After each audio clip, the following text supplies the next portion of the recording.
iwasan ang matagal ng paghihintay sa hustisya ng mga biktima. Marami sa mga biktima ng human trafficking sa Pogo ay mga dayuhan na dinala sa bansa gamit ang mga maling pangako. Dapat nating higpitan ang proseso ng pagbe-vet at pagbe-verify ng mga otoridad ng immigration para sa mga dayuhang manggagawa.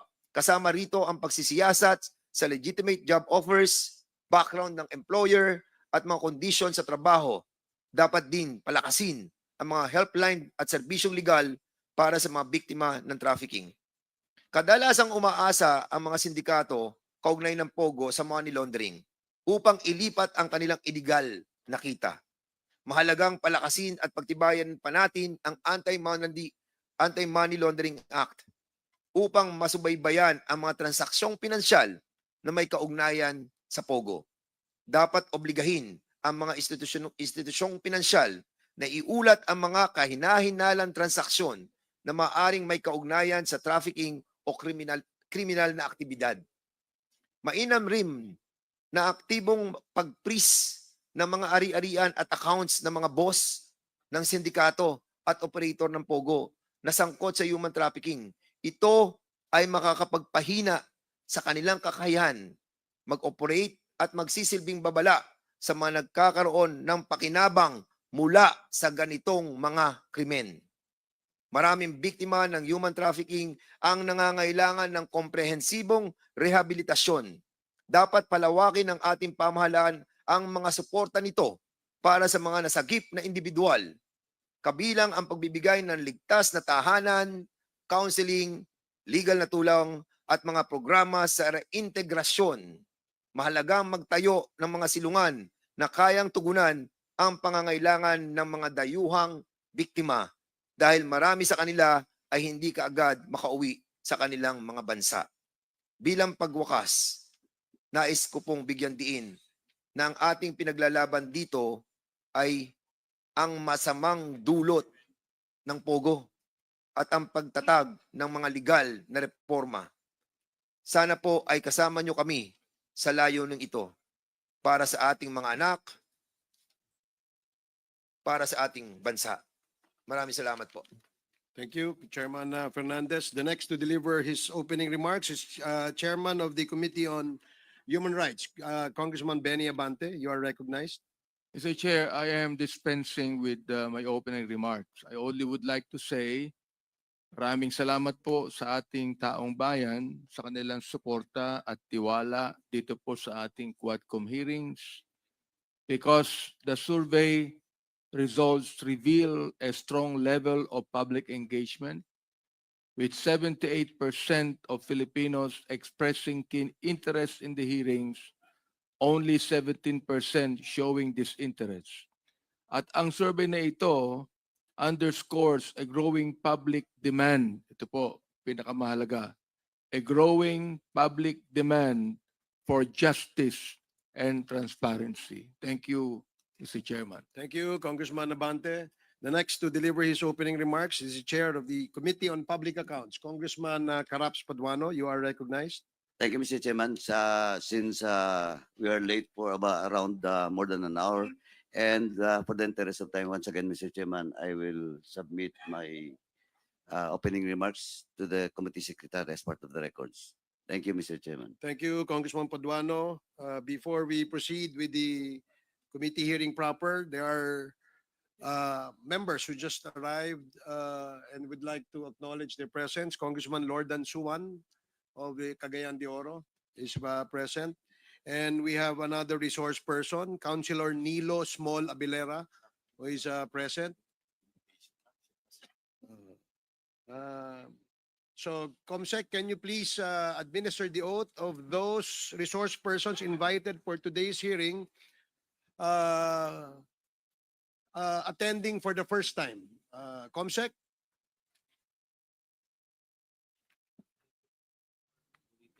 Oh. Good morning once again. Those who have attended this public hearing for the first time, please stand. Let us, you're going to take your oath, including those who are invited from local government units. Will you please step forward? Di, okay ka na. Taas ka na. And please raise your right hand.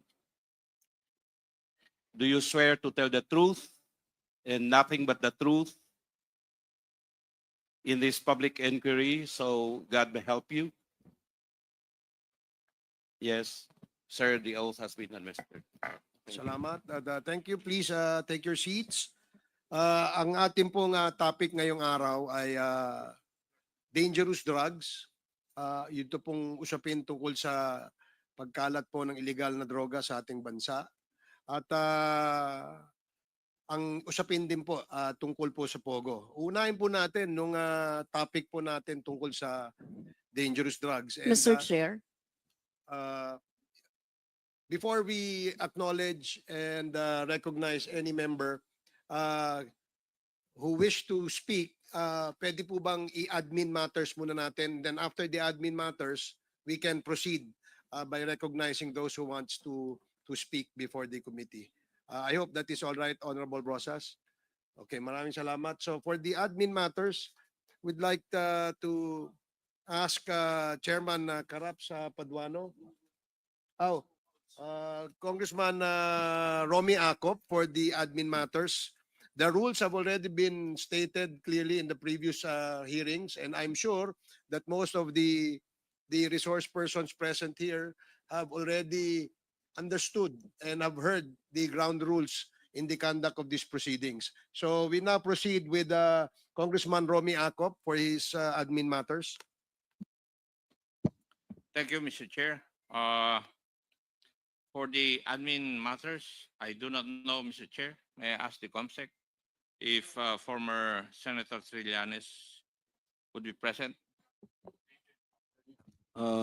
Sir, we invited Senator Trillanes, but he has not presented himself yet. Okay. Kasi may mga requirement po tayo sa kanya. Now, the AMLAC, is the office represented in today's hearing? Yes, sir. He is, AMLAC is represented, sir. Yeah. May I know where the representative of AMLC is located? AMLAC? Can you please take the seat right in front of us, Attorney Arpon, sir. Arpon?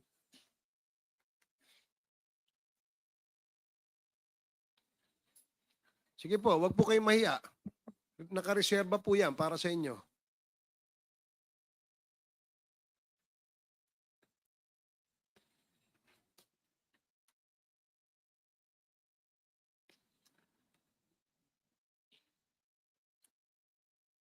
AMLAC in the last hearing conducted 13 November 2024 of the Quad Committee, you were required to authenticate documents submitted by former Senator Trillanes purported to show money trails linked to drug proceeds. Yes, Mr. Chair. Have you submitted such to the committee? Mr. Chair, in 2016, the Anti-Money Laundering Council issued a public statement which denies that we are the source of the documents or information shown by Senator Trillanes in 2016. And in September 2017, Mr. Chair, the AMLC also issued another public statement denying that we are the source of the documents and information attached by Senator Trillanes in the complaint he filed before the Ombudsman. And in the same public statement, the AMLC denied that we furnished the Office of the Ombudsman such documents in relation to the complaint by Senator Trillanes, Mr. Chair. In other words, AMLAC denied that the documents presented by the former Senator Trillanes did not originate from your office. Yes, Mr. Chair. May the Quadcom committee, Mr. Chair, can we ask AMLAC again?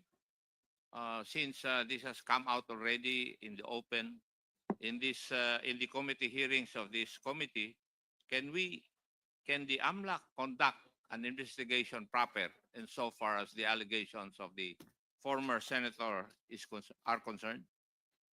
Mr. Chair, the jurisdiction of the MLC will be had if there will be a unlawful activity, Mr. Chair.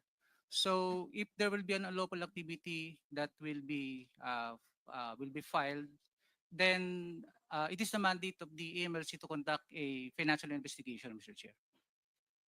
Thank you. Mr. Chair, we also issued invitations to Mr. Jimmy Guban, Mr. Mark Tagupa, the Honorable Pulong Duterte, Attorney Mans Carpio, and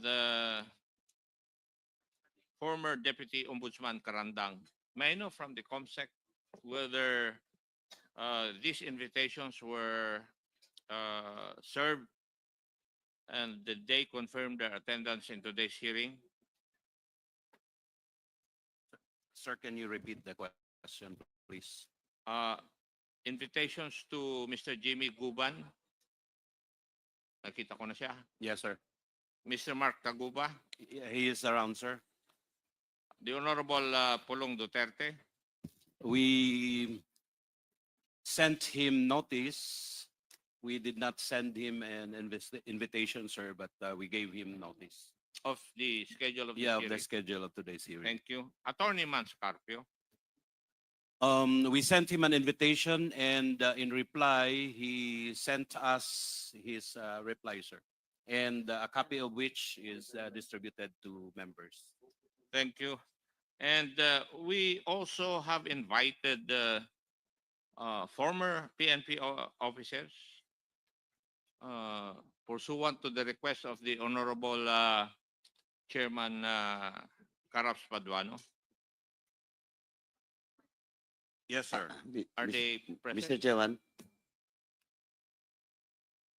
With the indulgence of Congressman Akop, I think this pertains to the admin matters as well that we are Yes. discussing. Yes, Congressman. Yeah, Paduano. Mr. Chairman, just for the information of the Honorable Chairman of the Committee on Transportation, Chairman Akop, the following former dismissed, no, under appeal police officers, namely Police Lieutenant Colonel Hipana, Lamses, Condag, Gumbok, Police Major Vicente, Police Major Reo Maymay, Police Major Kenneth Militar, and Police Lieutenant Colonel Dueñas.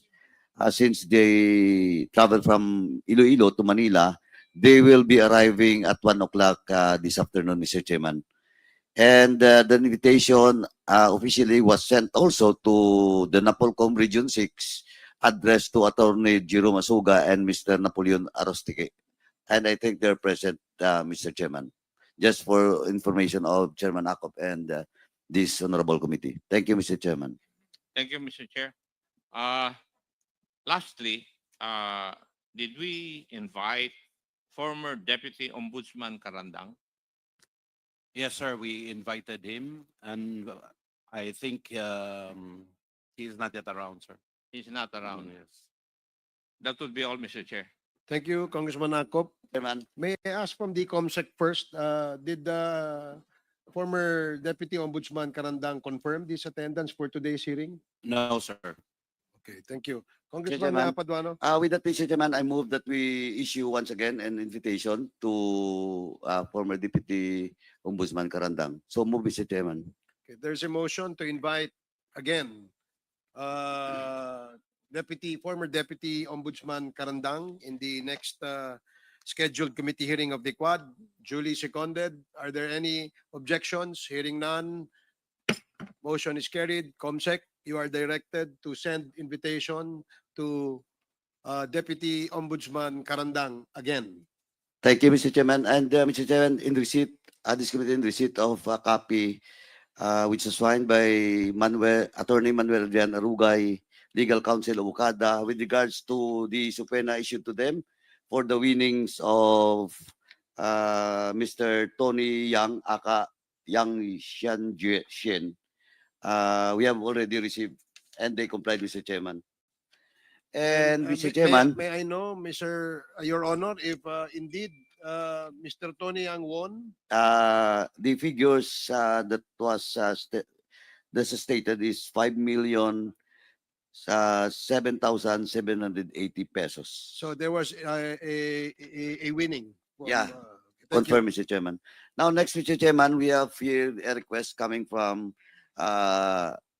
Gumban asking for a regular medical checkup, and his last checkup was February 20, 2023. So with this, Mr. Chairman, and supposedly he will be scheduled for checkup this 10 December 2024. Mr. Chairman, with that, Mr. Chairman, I move that we will direct the medical officer of the House to check Mr. Gumban, and if the findings of our medical officer is favorable to the request, we will let Mr. Jimmy Gumban to have his regular checkup, Mr. Chairman. So move. So, Comsec, please coordinate closely with the House physician on the request of Mr. Jimmy Guban. Mr. Chairman, we have with us a letter of excuse coming from the lawyers of Mr.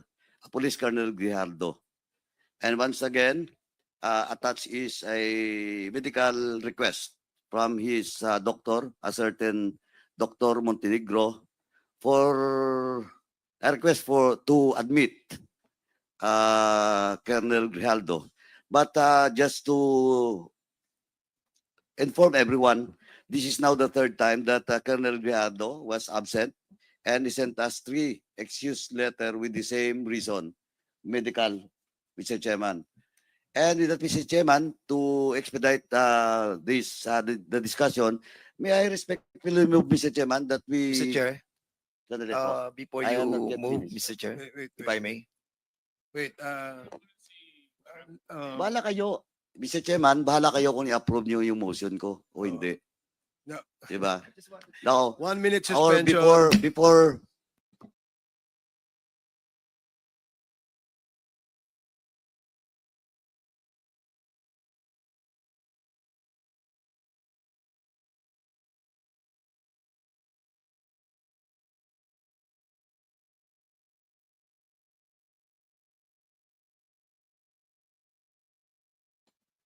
Hearing resumed.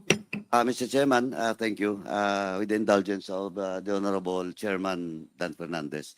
Mr. Chairman, with these 3 letters sent to us, it's all about medical, with attached medical request and certificate. May I respectfully move, Mr. Chairman, that we will direct our medical officer in the House to check personally the status of Colonel Grijaldo with regards to his medical condition, Mr. Chairman. Second, Mr. Chair. Okay, there is a motion. Before the chair rules on the motion, Congressman Fernandez is manifesting Yeah. that he be recognized. Yes, Is thank that, you, Mr. Chairman. So before we finally rule on this motion, so is this an amendment to the motion? No. I just wanted to manifest something. Mr. Chairman, as much as I wanted to inhibit myself on the discussion about this Colonel Grijaldo,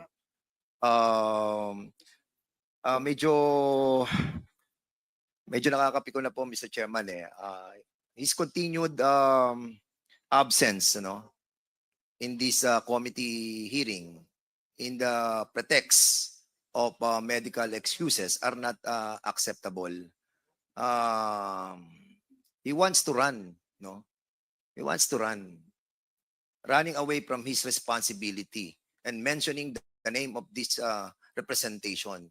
He tainted the image of this representation, not only of this representation, but the whole of the Quadcom. Now, Mr. Chairman, medyo hindi ko po matatanggap yung excuses na medical services. As a matter of fact, Mr. Chairman, kung titignan mo tong kanyang excuse, that written by his lawyer. Kaya hindi po siya nakapunta rito because he was still in the hospital. Mula nung November 13 hanggang ngayon, nasa hospital pa rin siya. And he wanted to get a clearance prior to his surgical operation. Dahil meron daw po siyang rotator cuff syndrome that can be treated through rest, sling, and anti-inflammatory medications. Surely, he wanted to evade this hearing. Ayaw niyang panindigan yung mga sinabi niya doon sa affidavit niya sa Senado. In the previous hearing, Mr. Chairman, we manifested, di ba, na we will be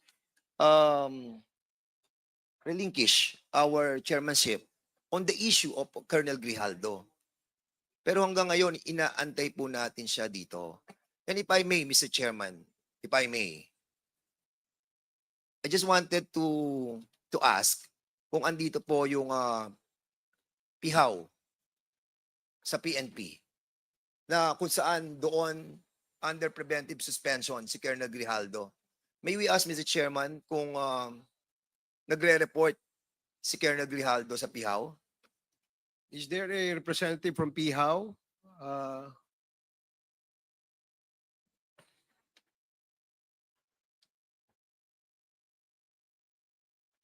Ayoko na po sana ngang magtanong tungkol dito. But, Mr. Chairman, the last time that he appeared in this Congress was more than a month already. And it's taking too long, no? Because he said something against this committee, against this person. And that's the reason we wanted to be cleared on the affidavit that he manifested in the Senate. Now, Mr. Chairman, andiyan na ba? Pihaw, please. Pihaw, nandito ba ang taga-Pihaw? Yeah, yeah. Please take a seat. Para mabilis po tayo, please take a seat. Yung taga-Pihaw.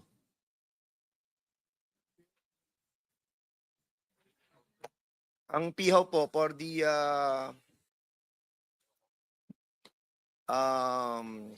information of the body, sila po yung general, ako, itong custody ng mga under preventive suspension ba ang pihaw? Mr. Chair, I think the representative of PHAW is present and he will be able to answer those questions. So anong ibig Kindly identify yourself.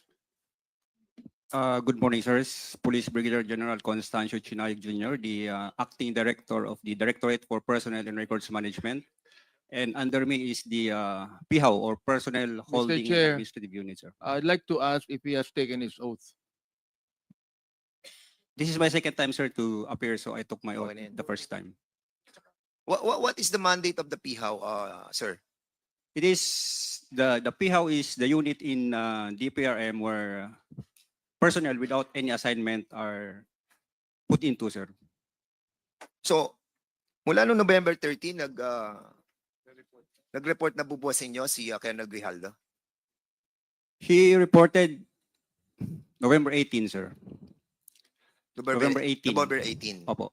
Pero the procedure of the pihaw is what? You have to report what, daily? Yes, sir. They should be physically accounted, especially when we were cautioned because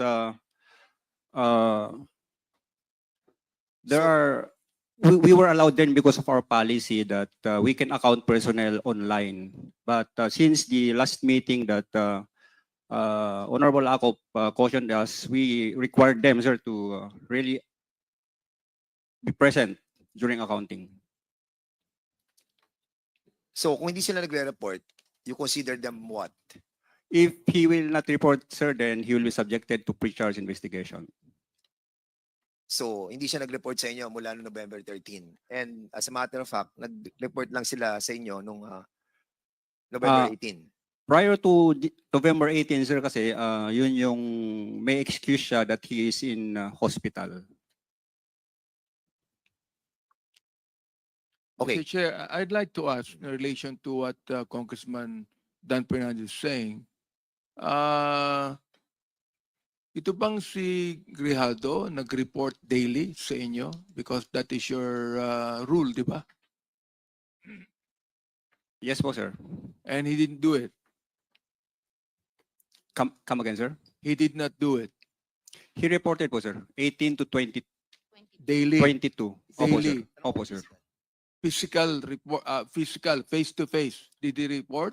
Yes, sir, You- because they are made to sign. Daily. Opo, sir. Okay, after that, he did not report anymore, and it was told that he's in the hospital. Di ba? Hindi, if I may, Congressman Abante, ano? So, daily siya nagre-report mula noong November 18 hanggang ngayon. Nagre-report sa inyo daily. Negative, sir. Because November 18, he applied for leave. 5 days mandatory and then special privilege leave.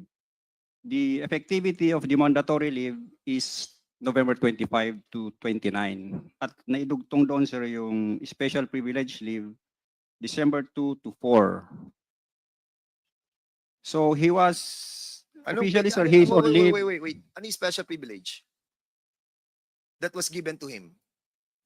These are leaves allowed that we can avail of, sir, for PNP personnel, sir. Okay. Yes, sir. So, yun yung special privilege. Opo, sir. Sige, Congressman muna. Mr. Chairman, Mr. Chair, Mr. Chair, you know, I've always maintained my silence over the accusation of Colonel Grijaldo on this, because I do not anymore want to belabor what he said in the Senate. Because anyway, the people watching to us right now does not believe in his lies to us, no? Pero the thing is, he must appear. He must appear here and tell us about these accusations to us. Oo, kami naman, Mr. Chair, we are willing to inhibit ourselves while he is here being asked by the Quadcom. Oo. So my name was one of those mentioned with Congressman Dan Fernandez that we pressured him to tell a lie. Oo. And his lie is brazen, Mr. Chairman. So I'd like to find out what we're going to do with Colonel Grijaldo, realizing that he has not appeared here 3 times with the excuse that he has been in the hospital and confined, Mr. Chair. Sa akin Well, nandiyan, thank you. Colonel Grijaldo. No? Mr. Chairman, Let me allow the chair first to rule on the motion. The parliamentary status is that there is a motion that the House physician be directed to call on and visit Colonel Grijaldo and ensure that indeed, one, he needed confinement in a hospital. 2, that indeed he is suffering from a certain medical condition. And we will direct the House physician to ascertain this information. Now, before we rule, I allowed Chairman Fernandez to make a manifestation, and Congressman Abante also made this manifestation. Now I will recognize Congressman Flores for the amendment to the motion. Thank you, Mr. Chair. Yes, Mr. Chair, I Congressman just Flores. would like to propose an amendment to the motion of Chairman Caraps, Mr. Chair, if he would agree, Mr. Chair, that we ask the PNP to also send their doctor, Mr. Chair, because I believe that if Colonel Grijaldo is incapacitated to appear before a committee hearing, then would he be in a physical capacity to serve as a colonel in the PNP? If that would prohibit him from serving in the PNP in that manner, Mr. Chair, then maybe the PNP should also determine his physical fitness to continue serving as an officer of the PNP, Mr. Chair. Okay, that's noted. The amendment is to include the Philippine National Police Doctors. Medical Director to likewise check on Colonel Grijaldo. Yes, Mr. Chair. So there's a motion as amended. and duly seconded. Are there any objections? Hearing none, the motion is carried. COMSEC, please coordinate with the House Physician, and Philippine National Police is directed to likewise ask the PNP doctor to check on Colonel Grijaldo. Mr. Chairman, Yes, DS JJ Suarez. yes, can I just ask the good Colonel, Colonel, General, sorry. Nabanggit niyo po kanina na personal pong pumunta si Colonel Grijaldo sa inyo para pumirma. Ano pong petsa nun? Hindi naman po sa akin personal kasi may chief ng PIHAW kay Colonel Acosta. Siya po ang nagsusupervise doon sa checking ng kanilang attendance po. Anong date po yon? November 18 po, sir. November 18, 18. So kung tama po. November 18 po yon, that would be around more or less a week or so ago. Tama? Yes po, sir.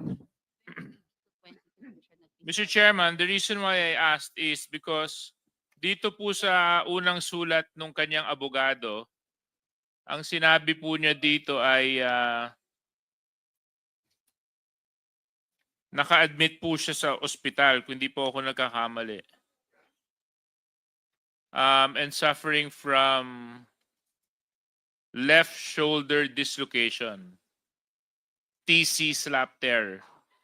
And this was issued by the Pasig Doctors Medical Center on November 11. And we have received another letter from their lawyers saying that Colonel Grijaldo is admitted at the Pasig Doctors Medical Center for the same issue, left shoulder rotator cuff syndrome and slap tear, and this is dated November 26.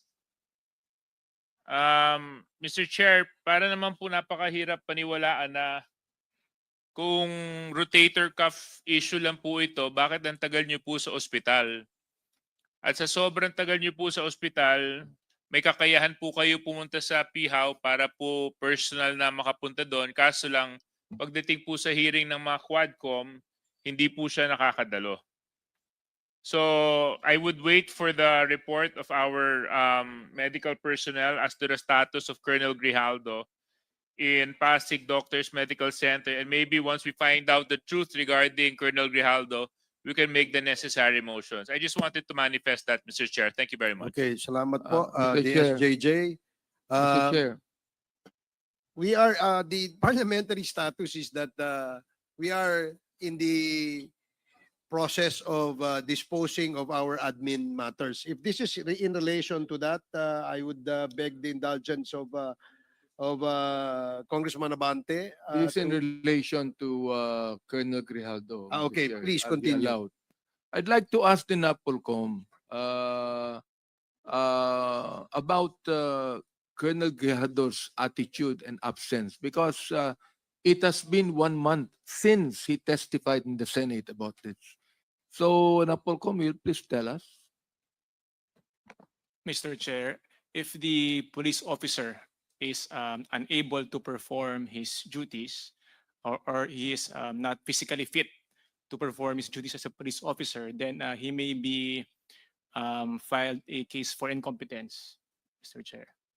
Or otherwise, he may also voluntarily file for permanent physical disability if he would want to claim a pension by reason of his inability to perform his or physically function as a police officer, Mr. Chair. You're saying, NAPOLCOM, that he can be charged with incompetence. That's what you're saying? If he is no longer able to perform physically his functions, Mr. Chair, then that is a possible ground. He's trying to hide, Mr. Chair. He's trying to hide from this committee. Of course, he cannot run in this committee's investigation, even if he tried to hide. He might even be watching and listening right now. We do not even know. So I would like to ask the NAPOLCOM to actually tell us the recommendation over the absence of Colonel Grijaldo which is already 1 month since he made a statement in the Senate, Mr. Chair. Thank you, Congressman Abante. Now we proceed with the admin matters. Yes, Congressman Paduano. Lastly, Mr. Chairman, with regards to Grijaldo lang po. You mentioned about the leave, no, official leave of Grijaldo that was, it will start November 25 to December 4. Tama po, sir. Okay, so that will be 9 days because of that special leave na 4, na 3, 2 to 4. Tama?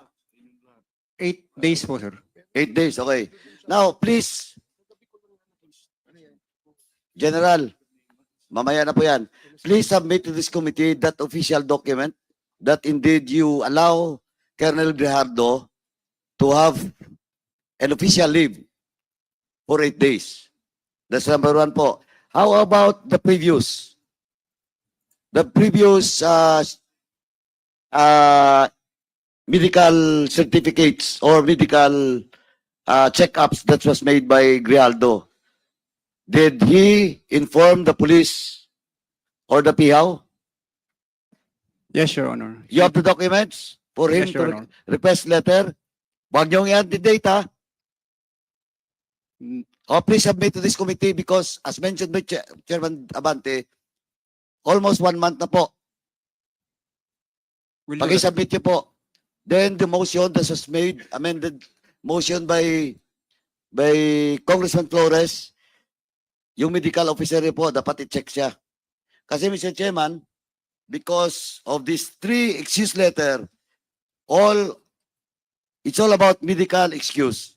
Mr. Chairman, if Colonel Grijaldo is making a mockery of this hearing and some police officers in collusion of Colonel Grijaldo, I will not hesitate to cite him in contempt in this committee and all those PNP officials involved to face cases doon po sa Napolcom. Kasi po, supposedly kayo po 1 month, hinayaan yung ganito. Of course, he's not absent without leave. Pero dapat naman po, you help us. You help this committee. 3 hearing, wala siya. Under pa sa PIAO. Thank you. I hope you submit those documents today. General, If I may, sir. yes. We are helping po, Sandali sir. po. Can you submit those documents I mentioned today? Yes, sir, we will submit po. Or submit it today? Yes, sir. Please proceed. We are helping the committee, sir, in this endeavor. Actually, sir, when you receive the notice that there is a Quadcom hearing for today, I canceled the leave for November 27, just for this purpose po, sir. You cancel what? The leave po, sir. Your leave? No, sir, the leave of Colonel Grijaldo. Oh, so you cancel all the leaves. Only for this November 27 po. So, he's not on leave. He's not, sir, because he... Okay, But now, General, you check. Because the latest excuse letter of Colonel Grijaldo is dated ano po? November 23. 26. Saan ba yun?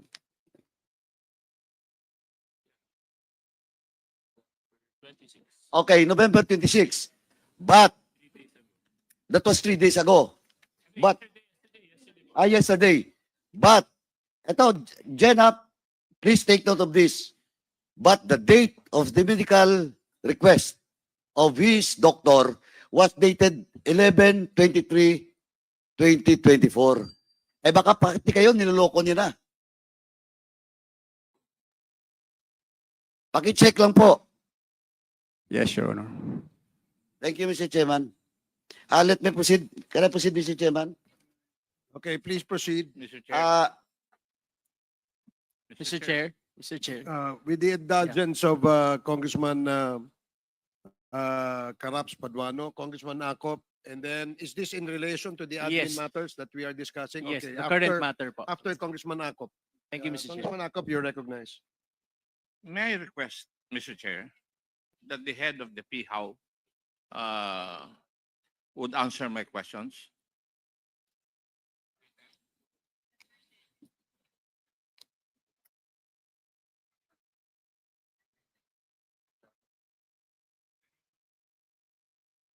Good morning, Mr. Chair. Good morning, Your Honor. Uh, Good morning. Iha, ano po ba yung rule sa PHAW regarding officers assigned there without any official assignment? Are they supposed to report there every day? Your Honor, Mr. Chair, when I assumed as the Chief PHAW last October 17 of Yeah. this year, Hindi ko po tinatanong kung kailan ka nag-assume. yes, sir. Ang tinatanong ko, ano po yung batas po ninyo sa PHAW tungkol doon sa mga opisyal na walang assignment na na-assign po dyan? Yes, sir. Ano po Pursuant, yung rule ninyo? Are they supposed to report there daily?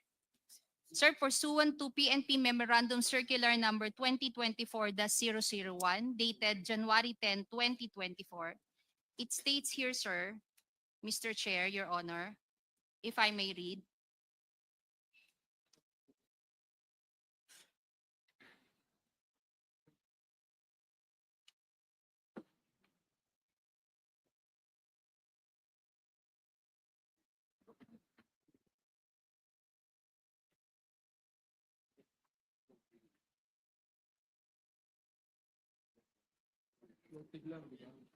Accounting.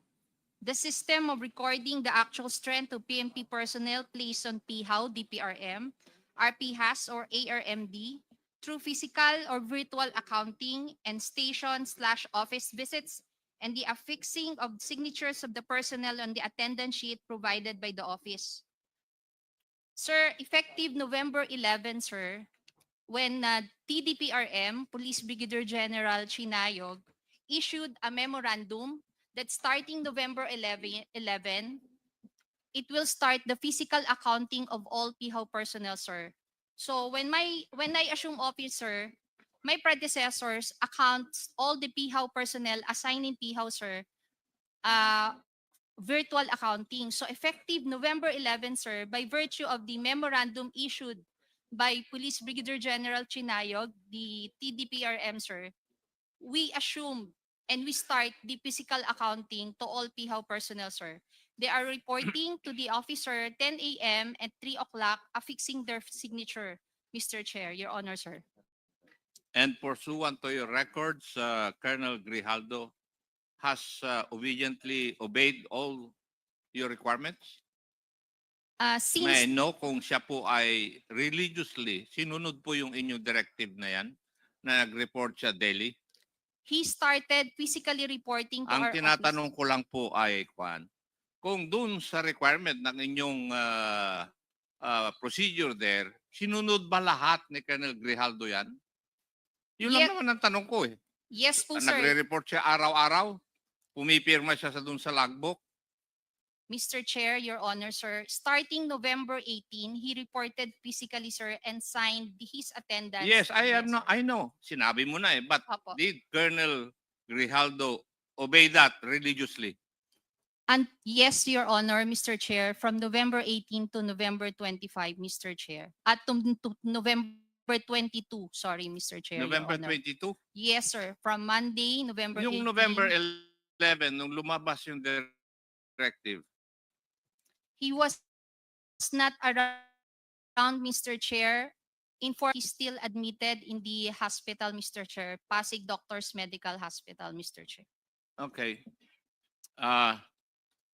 Now, yung pagre-report niya, naka-logbook po kayo. Please submit to this committee yung logbook na pinipirmahan niya. Yes, Mr. Chair, Thank you. Your Honor. And did he ask, may I know your protocol also kung ang isang officer ng PNP ay mag-avail ng medical services? Ano po yung protocol nun? Pardon, Mr. Chair, Your Honor. what is the protocol of the PNP para sa isang opisyal na mag-avail ng medical services?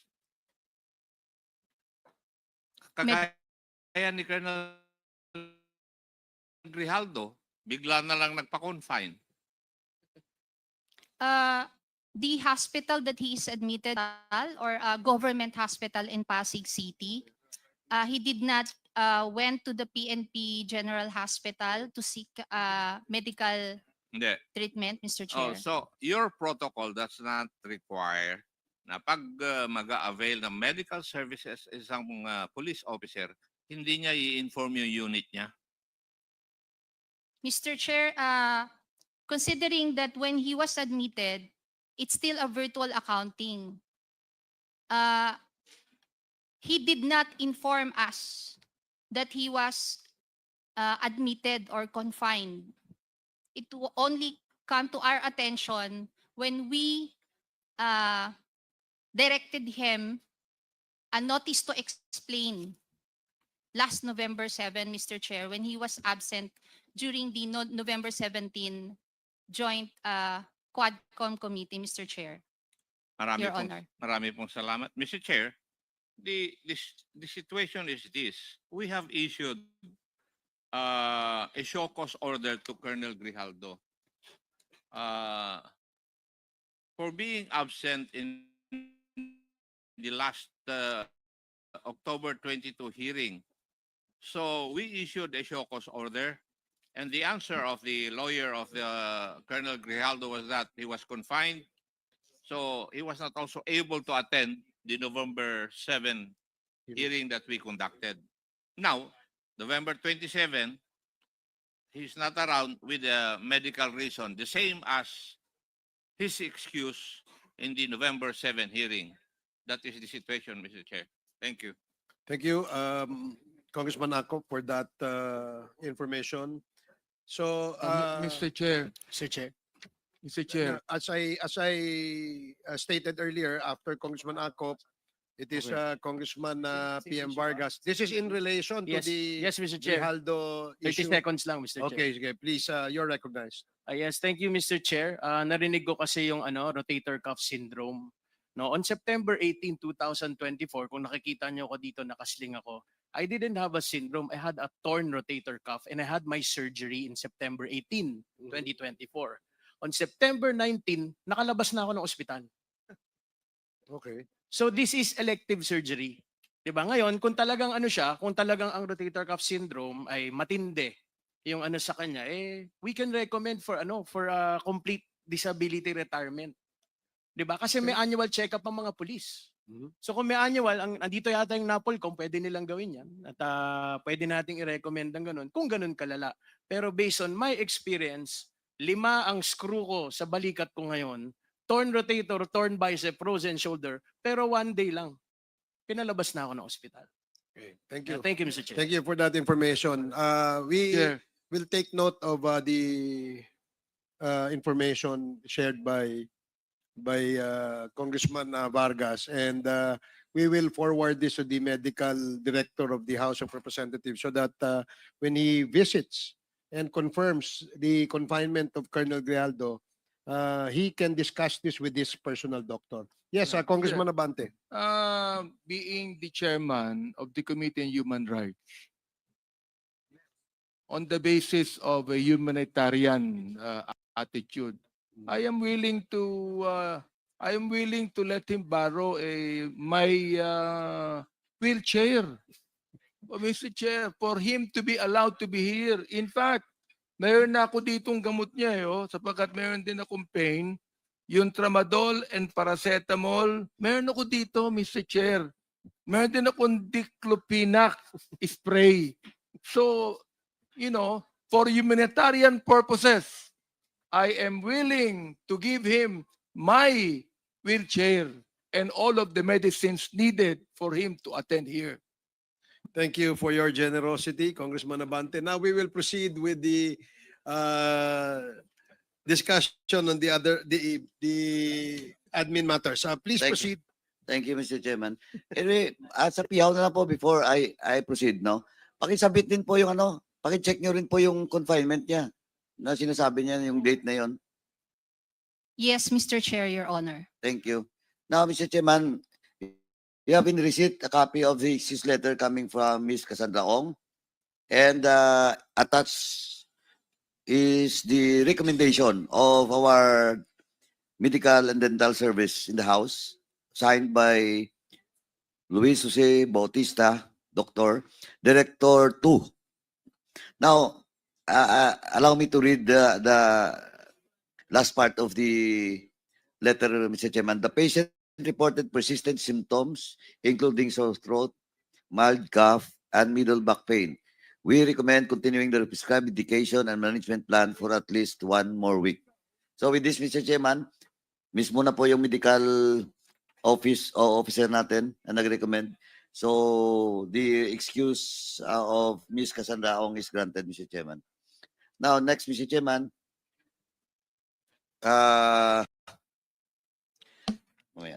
we haven't received a copy of a letter coming from for Ms. Alice Go.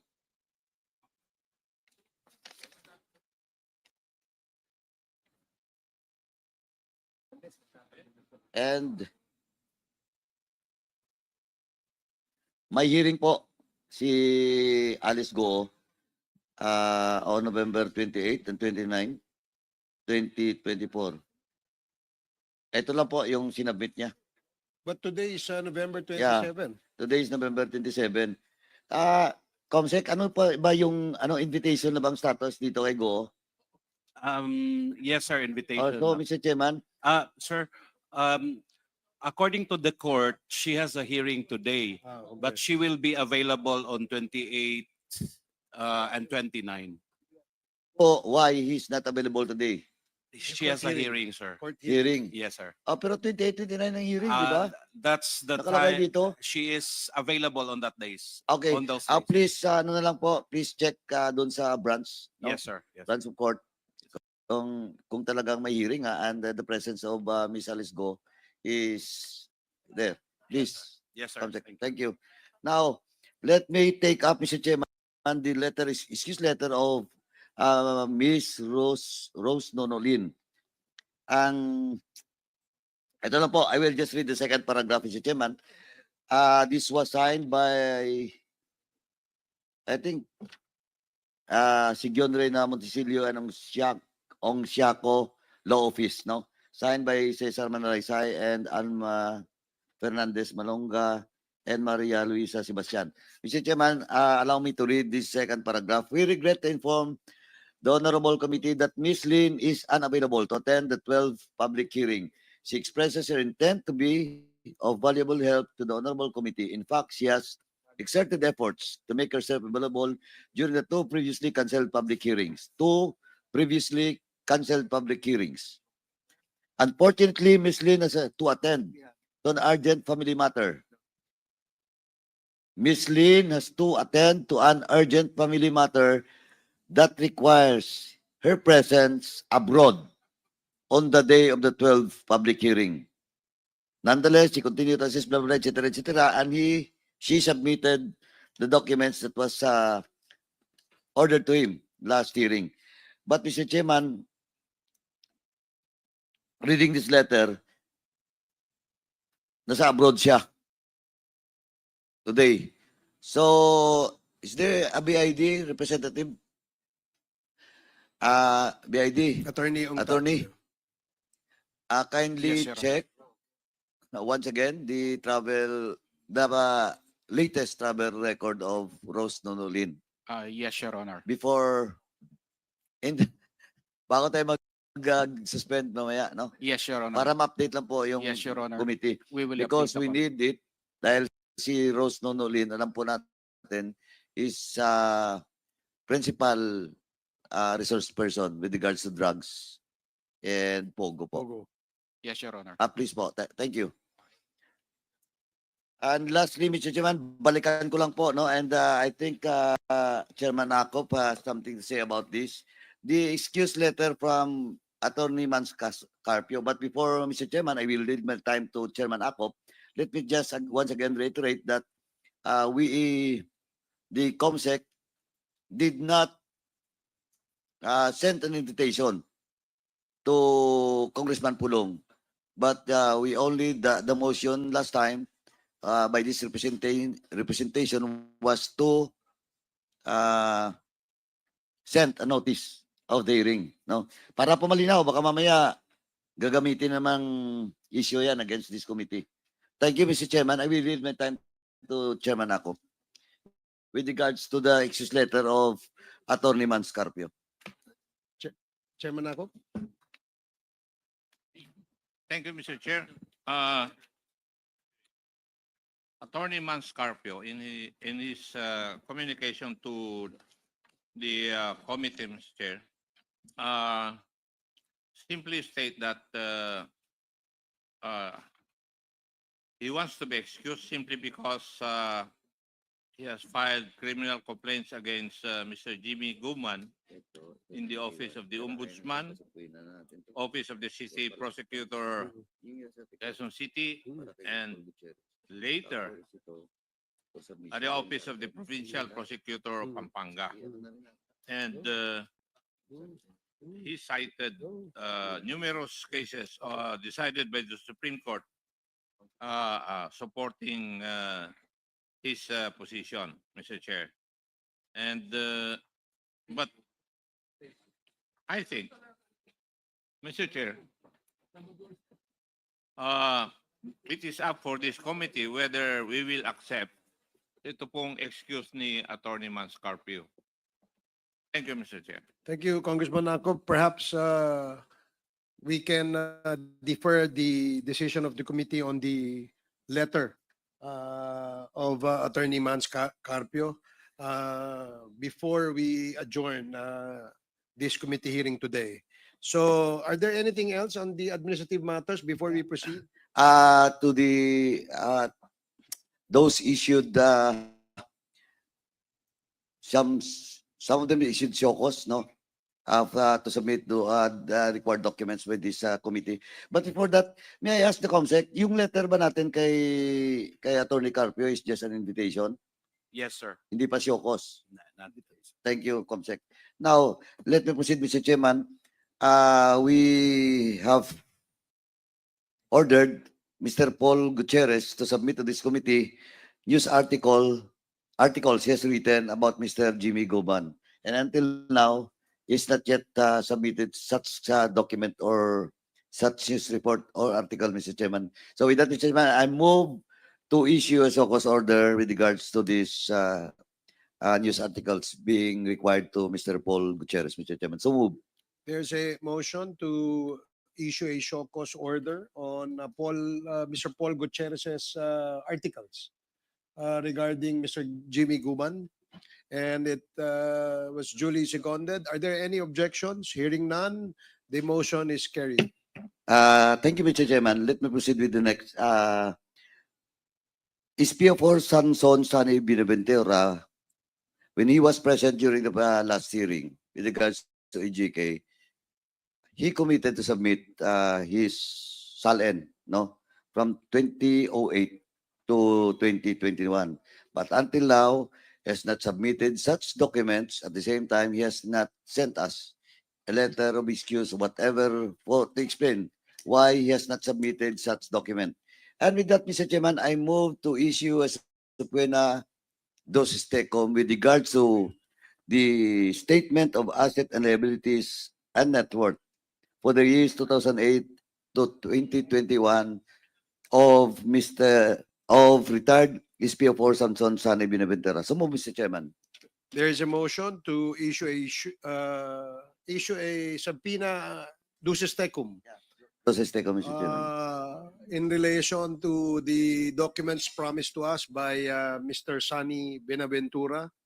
And any second? Any second? Second, Okay, Mr. duly Chair. seconded. Any objections? Hearing none, the motion is approved. Lastly, Mr. Chairman, for the LRA. Nandito ba yung LRA? LRA? Oh, yes. There. RD, wala ba yung head of office nyo? National? Please take na lang po. Take a seat.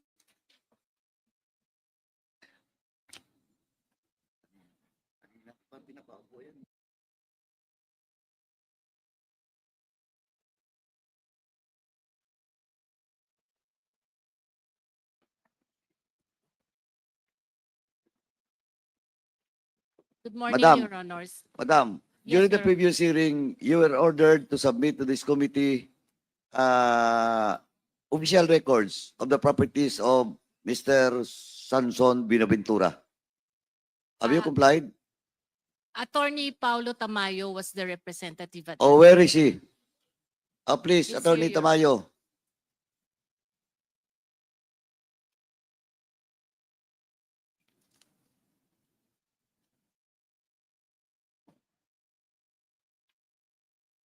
Attorney Tamayo, have you taken your oath? Not yet, Your Honor. Is this the first time you have attended this committee hearing? It's not the first time, Your Honor, but however, Your Honor, I haven't taken my oath yet So- in the previous hearings, Your Honor. Sir, can Comsec please administer his oath?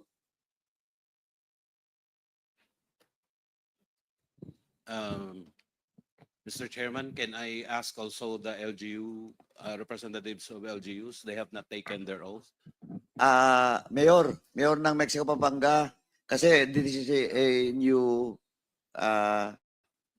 invitation for you, no? Para Sa sa Quadcom. And the Mayor, former Mayor Tumang and Alex Tumang, and those invited resource persons from Pampanga, please take your oath. Yes. Okay. Okay, please raise your right hand. Do you swear to tell the truth, the whole truth, and nothing but the truth in this public inquiry, so God may help you? Thank you. The oath has been administered, sir. Thank you. Yes, Thank you, Chairman. LRA, you were ordered to submit to this committee official records of properties by Mr. Former or retired SPO4 Sanay Binaventura during the last hearing. Good morning, Mr. Chair, and good morning to the honorable members of the committee. Earlier this morning, Your Honor, we Pakilapit po ng microphone. earlier this morning, Your Honor, we received a verbal request with regard to the list of properties of Sanson Binaventura, Your Honor. And at present, Your Honor, the information with regard to the list of properties are being extracted as of now, Your Honor. Attorney, so hindi kayo naka-receive ng order coming from this committee to the COMSEC with regards to that document? I believe we have not, Your Honor. On behalf of the legal division, Your Honor, I believe we failed to receive this address. COMSEC, have you sent a letter with regard to that document? I'm checking our record, sir.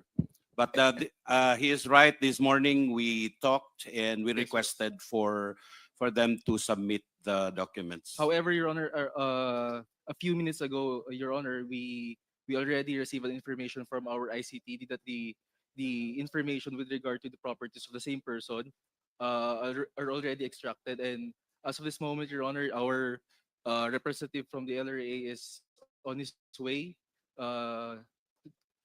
to bring the said documents, Your Honor. Okay, please submit to this committee in today's, before we suspend, no? Yes, Your Honor. Today's hearing. Thank you very Mamaya much. po, pag-usapan natin yan. Yes, Your Honor. Okay, thank you, Mr. Chairman. So we're done. Okay, thank you. Now we will proceed with the hearing proper and the Mr. Chair. yeah, I'm sorry. Before that, I would like to recognize Congresswoman Arlene Brosas. Thank you, Mr. Chair. Mr. Chair, this is a manifestation, Mr. Chair, with regards to the hearing last time of the extrajudicial killings. And for the next hearing,